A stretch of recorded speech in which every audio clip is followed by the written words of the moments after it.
amigos. Resolvi fazer esse vídeo para tentar em poucos minutos aí a gente falar de um tema que é bastante divergente no direito e no dia a dia das pessoas, e a gente enfrenta aí, pelo menos aqui no escritório, praticamente todas as semanas a gente enfrenta alguns casos que envolvem a figura do cheque calção nas unidades hospitalares, né, nos atendimentos, no pronto atendimento, se é legal, se é ilegal, se pode, se não pode exigir. Então, em 2012 eu escrevi um artigo, inclusive, sobre esse tema. O artigo, para quem quiser, está disponível na internet, é a burocratização do atendimento hospitalar sobre a ótica da Lei 12.653 de 2012, que é a lei aí que ampliou o crime de omissão de socorro, justamente devido a essa questão do atendimento de urgência e emergência nos hospitais, nos pronto atendimentos aí, seja público, privado, enfim. Mas o que acontece? Na verdade, todo o processo de legislativo, ele nasce de uma necessidade social, de uma necessidade que o cidadão enfrenta no dia a dia. E realmente existiram épocas, a gente não pode negar isso, aonde o cidadão ficava à mercê do atendimento num pronto-socorro hospitalar e lá aguardando enquanto não apresentasse uma garantia, um cheque, calção, no caso, o atendimento não se iniciava, tá? Então é com base nessa situação, vamos imaginar aí a figura de uma pessoa idosa ou mesmo uma criança ou qualquer pessoa no pronto atendimento, agonizando, precisando de atendimento médico, e a equipe médica, o hospital, não toma providências enquanto a pessoa não apresenta uma modalidade de garantia, né? E o cheque calção, na verdade, é um apelido aí que ganhou essa situação, mas o conceito abrange toda e qualquer burocratização do atendimento de urgência e emergência médica. Então, por isso que realmente teve aí uma necessidade de regulamentação dessa situação aí, e vários estados, a exemplo do nosso estado, passaram a editar leis estaduais. Só que como a matéria, como tudo na saúde, o direito de saúde, ele não é tão simples como parece, né? Ela é bastante complexa, e isso faz com que a interpretação dessa legislação ela tenha sofrido bastante falhas, né? Seja por parte do cidadão, seja por parte de advogados, de autoridades. Aqui no nosso estado, nós tivemos aí centenas de outdoors espalhados entre os anos de 2009, 2010, 2012 e 2013, outdoors que levaram a marca da Assembleia Legislativa do Estado, do Ministério Público Estadual, e esses outdoors estavam totalmente viciados de uma falsa interpretação, de uma incorreta interpretação da lei, uma incorreta interpretação de fatos. Então, na verdade, o que a gente chama isso do direito, né? Um erro de fato e erro de direito. Mas por quê? Foi editada uma lei na época, um deputado estadual editou uma lei estadual, e a partir dessa lei passamos a ter uma regulamentação então específica aqui no nosso estado, aonde tratava desse assunto. Até então não existia uma lei federal sancionada nesse sentido, então cabia a cada estado uma interpretação, ou no caso concreto cabia a prestação jurisdicional aí, no sentido de tentar apaziguar essas relações. Mas o que de fato ocorre? É proibido? Não é? É devido? Não é? É direito do hospital cobrar? Não é? É direito do paciente ter esse atendimento sem a exigência dessa burocracia ou não, né?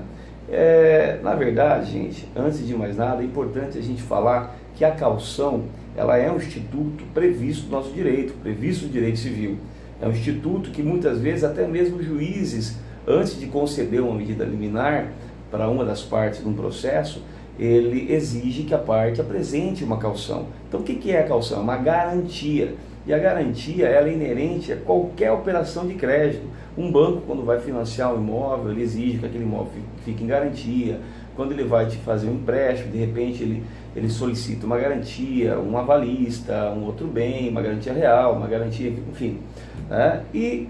A caução, portanto, o cheque caução, ele é um instituto legal, é direito do credor, é direito das empresas, dentro de suas políticas, exigirem, solicitarem que aquele que vai tomar aquele serviço ou vai adquirir aquele produto, ele então apresente uma garantia para poder satisfazer o crédito futuro que vai decorrer daquela obrigação ali, que vai ser prestada. Então, não há nenhuma ilegalidade, né, de plano, né, de modo geral, na apresentação, na solicitação do cheque caução ou de qualquer outra modalidade de garantia. Só que no atendimento hospitalar, no atendimento médico, a gente está diante de uma situação bastante intrincada. Por quê? O que aquela legislação, essa legislação estadual que eu citei, em nosso estado e vários outros estados, e depois foram consagrados aí na Lei 12.653 de 2012, que é uma lei federal que pacificou o assunto, que é a lei que ampliou o artigo 135, incluindo a linha A no artigo 135, que fala da omissão de socorro, Então essa lei ela pacificou desde 2012, passou a ter vigência início de 2013, salvo engano, pacificando essa matéria. Mas o que acontecia? Por que teve essa necessidade de regulamentação? Realmente a gente não pode negar que no passado, e também não é possível negar, que ainda existam casos onde as pessoas estejam diante de uma necessidade de urgência, emergência médica, melhor dizendo, precisando de atendimento, e aquela figura daquela pessoa, aquele idoso, aquela criança, qualquer que seja a pessoa, agonizando no leito, no atendimento de um hospital, precisando do início de um atendimento, da prestação de serviço de saúde, e o hospital, o médico, ele não oferece enquanto a parte não apresenta uma garantia, não faz o pagamento parcial, enfim, a parte não se sujeita às políticas, à burocracia daquele atendimento. Enfim, essa a situação que é o crime.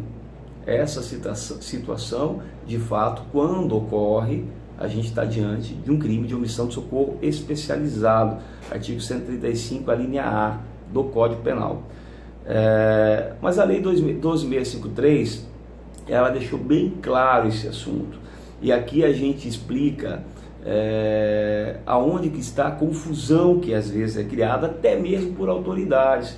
Por quê? Como eu disse, no nosso estado, centenas de outdoors, por exemplo, nos anos de 2012 e 2013, foram divulgados pelo Ministério Público Estadual, pela Assembleia Legislativa e com base em erros de direito, com base em situações que não eram acobertadas pela legislação.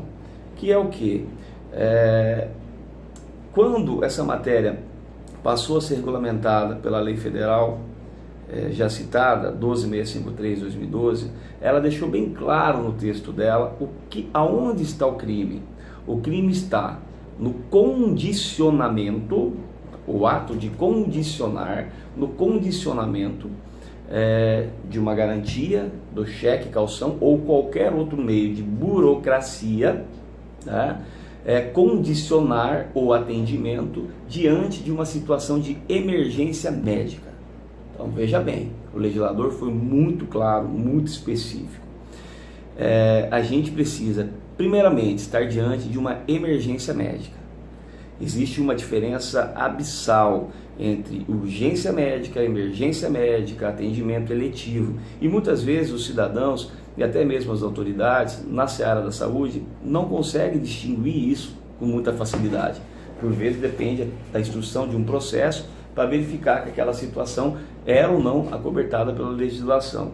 Então, a emergência médica, conceitualmente falando, é aquela situação onde o paciente está diante de uma situação gravíssima, com risco de óbito, com risco de ter um problema, uma sequela muito grave no seu quadro de saúde, na sua condição, e o atendimento precisa ser imediato.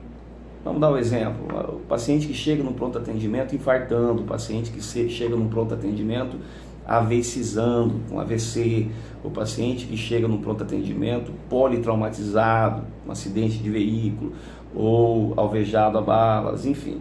Essa situação é uma situação de emergência médica. Mas vocês vejam, por exemplo, que aquele paciente, que apesar de muito grave, né, a gente tem o caso, por exemplo, o paciente com tumor, né? Tumor é uma patologia extremamente grave, extremamente invasiva no paciente, que por vezes, infelizmente, acaba levando o paciente a óbito. Mas a pessoa mesmo estando diante do tumor, não se classifica como emergência médica, ele é uma urgência médica. Então tem uma diferença muito grande entre a urgência médica e a emergência médica. Então o legislador deixa claro que o crime ocorre quando diante de uma emergência médica, aquele atendimento que tem que ser prestado imediato, na mesma hora que o paciente chega, o paciente já tem que ser atendido, encaminhado aí para as mãos de um profissional da saúde. Então a grande maioria dos casos que a gente encontra, que a gente se depara no dia a dia, não é classificado como emergência médica. A gente vê às vezes até por abuso por parte de consumidores, por parte de cidadãos também, que ocorre. O paciente vai lá, precisa de um atendimento, é um atendimento de urgência, ele é classificado, hoje temos a situação aí do protocolo de Manchester, que é esse que a gente é classificado de verde até vermelho no pronto atendimento. O que significa isso? Então, antes o paciente chegava no pronto atendimento hospitalar e ele era atendido conforme a fila. Quem chegava antes era atendido. É óbvio que isso não era o mais adequado, porque não significa que aquele paciente, embora tenha chegado primeiro do que o outro, ele devesse ser atendido primeiro, porque o caso do outro, por vezes, é muito mais grave que o dele. Então o atendimento tem que ser muito mais célere de um caso para outro. Então o protocolo de Manchester hoje é aplicado em praticamente todos os hospitais públicos, nos pronto atendimentos, até nas UPAs, nos postos de saúde aí, mas ainda não é uma determinação, né? Deveria ser, no meu ponto de vista, uma determinação que todas as unidades devessem implantar o protocolo de Manchester. Tá? Mas enfim, então o paciente ele chega no pronto atendimento, ele é classificado lá como vermelho, emergência médica, é uma situação grave. Então é óbvio que esse paciente ele já vai, às vezes ele já chega até dentro de uma ambulância do SAMU, ele chega, os próprios hosters ali do hospital já conduzem o paciente para a chamada sala vermelha e lá ele já passa a ter um atendimento.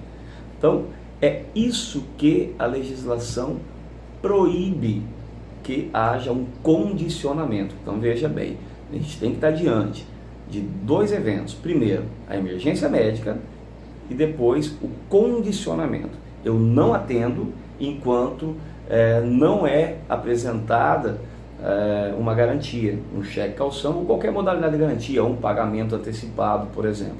Então é aí que está a ocorrência do crime. A partir do momento em que o hospital, o médico, passa a dar assistência para o paciente, é óbvio que não há mais como se falar no condicionamento.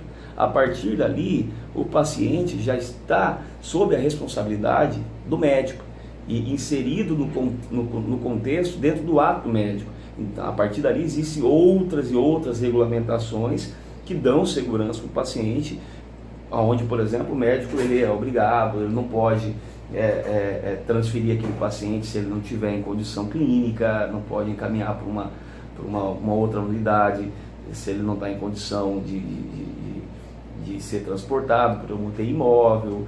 Enfim, essa situação